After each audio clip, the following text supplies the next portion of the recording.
We've been harsh on PSG over the last few months, given their performances in the Champions League. This was a huge statement from them, wasn't it? It was, but I said in yesterday's show, I just feel at the moment Liverpool have just lost a step. Just 5 or 10% of what I think we know they're capable of, and that's why I just felt the Red Star Belgrade loss was so big for them now going into Paris Saint-Germain, where they were getting a little bit of momentum in this competition. They got loads of momentum in Ligue 1, but we'll miss that out. And then they came out the blocks flying, and you know, when you look at it, Liverpool one shot on target all game, and that was the penalty. That's just not going to get it done.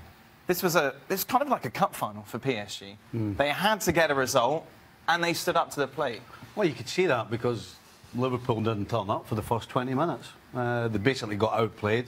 I think Klopp made a mistake playing Gomez at right back, by the way. But, you know, both goals coming down his side. After that, then it was tight. The penalty, other than the penalty, Buffon never had a save to make, or to try and make a save. You know, Liverpool got out of this game what they deserved. You know, Klopp will moan about time wasting and all kinds of antics from the likes of Neymar. But the fact is, in the crucial moments, Neymar delivered and Mbappe delivered as well. The disappointing thing for me, from a Liverpool point of view, is that I don't think Liverpool ever ruffled feathers, to use the term that I used yesterday. The player who got stuck in the most on the park was Verratti. Nobody from Liverpool ever gave Neymar or Mbappe or Cavani or Verratti anything to really think about and try to disrupt their play. And as a result, I think you're being kind to Liverpool in saying that they didn't come out the blocks for the first 20.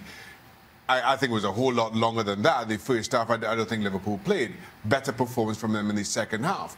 But you allow PSG with this kind of talent at home to dictate what the complexion of this game. Of course you're going to come away loser.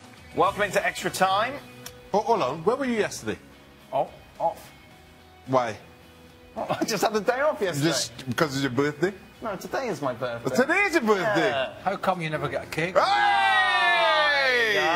No. How old are you? What strip's that? That is Southampton. That's Peru. You know I'm a big Saints fan. I thought Peru.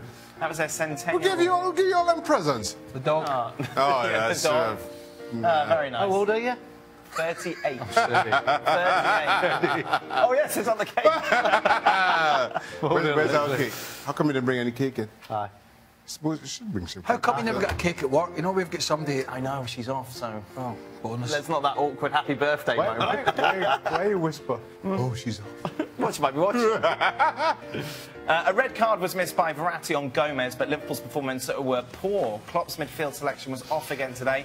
Why buy Fabinho and Keita and not use them? Henderson and Wijnaldum were non-existent. Wow.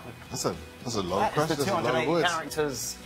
Aye. Stevie, you're Liverpool man. I understand Fabinho not starting all the time. Keita, on the other hand, Yeah, what's happened there? He started off well, didn't he? he started off well. I think he rested him for a couple of games, and then I think he got a knock and missed a few games, and hasn't been able to get back in the team for some reason. I don't understand it myself. Oh. If Liverpool fail to make the knockout stage of the Champions League, would Klopp be under similar pressure to Jose Mourinho? No. No. No, that's not. Klopp's not under pressure at Liverpool. No. Not in that sense. He's under pressure to get results, to appease the fans and get success, but he's not under pressure for his job. Sure. I don't know why people would. Do you want to say anything? No. No. If Liverpool Well, don't go through to the Champions League knockouts, don't you think that gives them a much better chance to win the Premier League? Is this really a blessing in disguise? Well, they'll go in the Europa League. That's that's the problem, not a isn't it? blessing in disguise. What they could do what Napoli did, I believe it was last year, in the into the Europa League, sacked it, Yeah. basically threw it, in the hope that they would push Juve, and they did. They've got a record points total, I believe. Got a record points total, which is a Scudetta in Marconti's eyes. They were a winner in everybody's eyes. Stephen? Yeah, there's no question. If they weren't in the Champions League or Europa League, then it would 100% help the cause in the Premier League. Really? Yes. You think? Well, no, then you don't have midweek. You know, you're playing every 7 days. You get to rest. Then you can, you know, we talk about Liverpool playing that high pressing from the first to the last minute. Physically, that takes a toll. If you're able to have 7 days rest in between games. You could keep doing that for half a season. So 100% if they don't go through, they're going to win the league, is what Steve is saying. No, that's what you said. That's what I heard. You said that I said. That's what I heard. What does Shaka think of Zach Steffen's potential move to Man City? Ridiculous, intriguing, smart, what? Smart.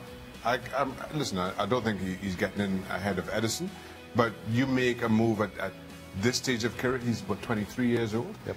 Even if you spend a couple of years as Edison's backup and get into learn the European game and grow in that respect, I think it puts you on a different level going forward. Whether it's coming back to MLS, which I think will be a second option, but it certainly opens up the world of European football in a more substantial way. Well, he's not going to go to Man City per se to be back up at the moment in the Premier League because he won't get a work permit. Oh. He would be able to sign for Man City and go on loan somewhere else, but he won't be able to go in as a Premier League registered player because I don't believe he'd be.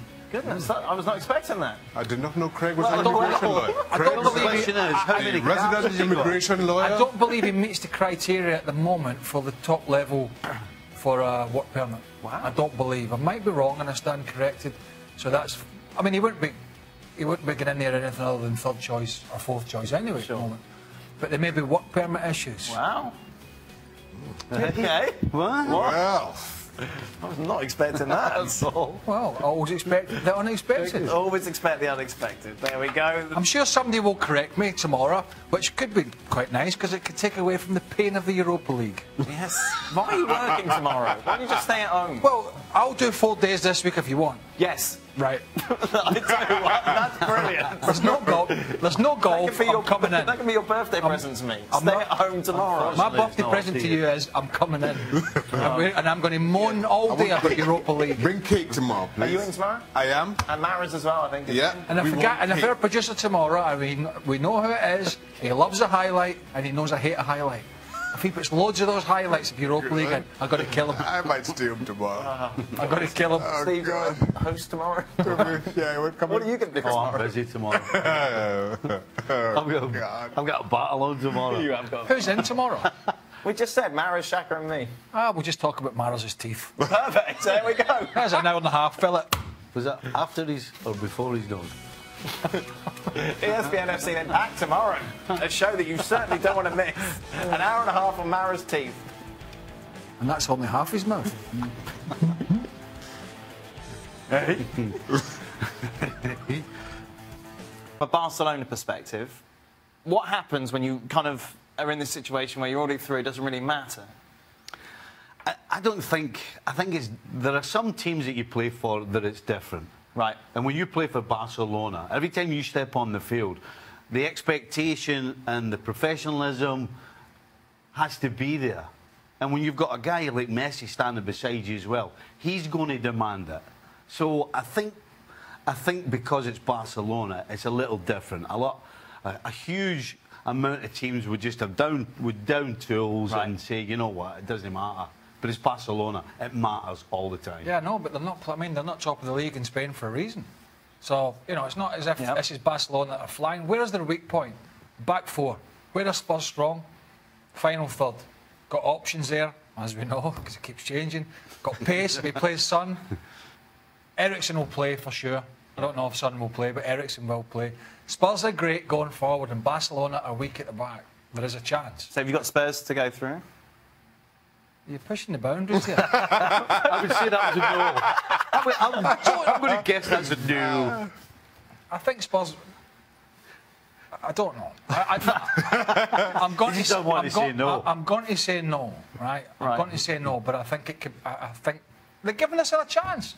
It's a guessing game after that. They have a I don't know what chance. team If Barca are putting out. if there's one time you want to play Barcelona, if you could choose it, I guess this is it. Last match day when they're through. Fact of the matter is, I just think Barcelona are far too good. Whether they go into that 50-50 challenge or not, I just think Barcelona have far too much quality for this Spurs side. And Barca win the game. Unfortunately, it's going to be heartbreak for Spurs.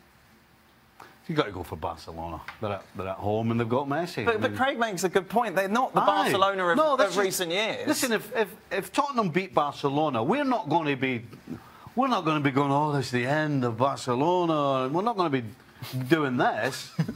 But the fact is that Barcelona have to be favourites. Really? Yeah. Let's talk about match day 6 then, as I mentioned at the start. Liverpool have got fate in their own hands. If they beat Napoli by 1-0, or if Napoli score and they beat them by a 2-goal deficit, Liverpool are through ahead of Napoli. This all given, of course, that PSG go to Red Star and beat Belgrade, go to Belgrade and beat Red Star. I think we all agree that they will do that. So let's look ahead to that game at Anfield, Stevie. Wow. Huge advantage for Liverpool being at home. The classic European nights at Anfield. There have been so many that it's not a fluke. And so for me, as poor as Liverpool are right now, they absolutely are favourites to win this game against Napoli. Do you agree? I don't share my friend's confidence. It's very confident. I tell you why, because Napoli are an excellent side. Yeah. They are strong and technically good in the middle of the park. They've got a good back four, particularly in the centre-half area. Going forward, they can play a big man up front, or they can play pace. They've got good width. They're a good... I'll give you an honest answer to this one. I just don't know. Yeah. I don't know. It's so close. Apart from the fact that it's at Anfield, Yeah. the one thing Liverpool haven't really done this season, whether it's been in the Champions League or the Premier League, is right from the get-go for 90 minutes, squeeze the life out of the opposition. They haven't done that. We've been waiting to see that. This will be the night they do that. And defensively, they haven't been great in the Champions League. And as I mentioned, you know, if they don't keep a clean sheet, it's a big old mountain they've got to climb. Well, and the fact that I think they will try and squeeze the life out of them is that if they do lose the ball against Napoli, they're losing the ball 60, 65 yards from their goal. Right. That's the key. You know, the first 20 minutes of tonight, they started defending from the halfway line. And so when they were losing the ball, there's only 30 yards to go, and then you've got people like Neymar and Mbappe running at you. So that's a huge difference, defending way up the field at Anfield. But if the frustration starts to build, I'm just trying to paint a picture here. The nerves, Liverpool have to chase the game to some extent. I know they only need 1 goal if they keep a clean sheet. But if that doesn't come and the crowd get nervous and you start pushing people forward, as you know, then, I mean, you can't dismiss Napoli at all of a team that can just pick you apart. Yeah, they can pick the holes in your counter, and when you're pushing forward, they can counter with great quality. So Stevie says yes, Liverpool will be fine. Craig is always sitting on the fence. Where do you stand, Sean? I say no. I go the other way. And the issue is, and I mentioned it before, Liverpool 1 clean sheet so far in the Champions League. I'm not sure they can do that again against Napoli. I know it was a very late show in Naples. And this front three, if Napoli do score, as I say, I think they very well may do, the way this front three have been over the last few weeks, I can't see them scoring 3. David Villa confirmed today that he is leaving MLS, leaving NYCFC. Stevie, what an asset he's been, not only to the new franchise as it was then, but the league overall. Yeah, incredible. You know, when a player with his reputation and his age comes over to MLS, the first question is always, what's the motivation? And clearly, from the minute he stepped on the field here till his last step on the field to retire, he, no question, would be in every single first team 11 in MLS. Yeah. Every week. No problem whatsoever. Just class on the field, off the field, great for the young players to play with them. Yeah. But more importantly, scored goals. Reports suggesting he's got 1 year left. He thinks he's got 1 year left. He was heading to Japan. That's what suggestions are. Well, I'm not considering what he did. Well, considering what he did in MLS, if he does go to Japan, you know he's going to do the same thing. Well, I'm here today to launch the We Only Do Positive handbook. I'm delighted to take any questions that you might have. A coach should create a positive environment. How did you make the England team smile at the World Cup? Our environment is quite relaxed and they can enjoy themselves with a group of friends, and they can be themselves and they can have fun as well as play football. You tell young players to be fearless, but I'm a bit scared of spiders. Are you afraid of anything? Well, I'm a little bit afraid of heights. I am as well. Oh yeah. When we misbehave, we miss playtime. How do you discipline your players? Well, they have to miss playtime. What are you laughing at? Why is it important that you get your players to try things without fear or failure?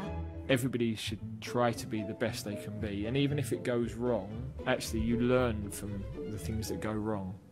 Who was the manager when England won the World Cup? Do you know the answer to that? No. Yes. Do you? You. Oh, well, nearly.